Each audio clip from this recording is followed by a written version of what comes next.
Begin by bending your knees towards your bottom, so your feet are resting flat on the floor. Your feet and knees should begin together. To get into position, firstly take your toes apart, followed by your heels. Allow your knees to go to the same width. This should ensure that your feet and knees are hip width apart. You should aim for your weight to be spread evenly throughout your feet. Imagine that you have 3 points on each foot, your big toe, your little toe, and your heel. Try and ensure that your weight is spread evenly between the 3 points. This will help to keep your knees in line with your hips whilst carrying out the exercises. Now place your hands onto your hips. We're aiming to achieve a position that we call neutral spine. Imagine your pelvis is a bucket that is filled with water. As you tilt your pelvis forwards, the water will spill out the front of your bucket. You should feel like you are arching your lower back away from the floor. Now tilt your pelvis back.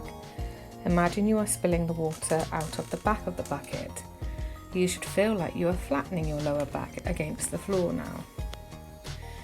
Now you want to find that middle point between these two movements so that your water remains level on the top of your bucket. Now we need to think about using the correct tummy muscles. Think about drawing your belly button very gently in towards your spine.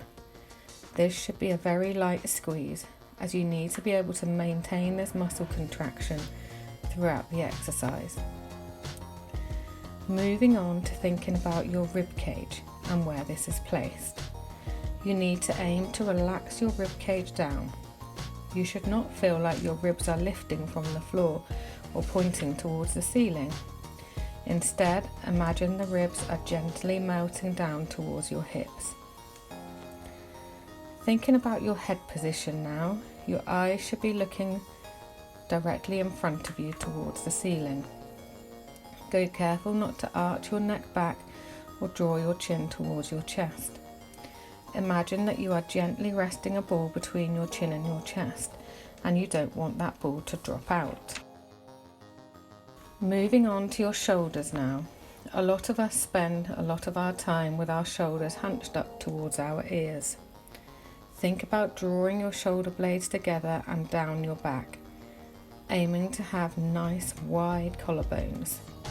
Aim to reach through your fingertips, sliding your hands down the mat towards your feet.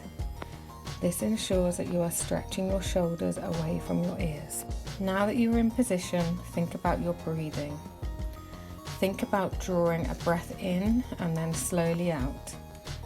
As you breathe in, think about filling the bottoms of your lungs with air. Your rib cage should move outwards but remain relaxed. Your shoulders should also remain still and relaxed.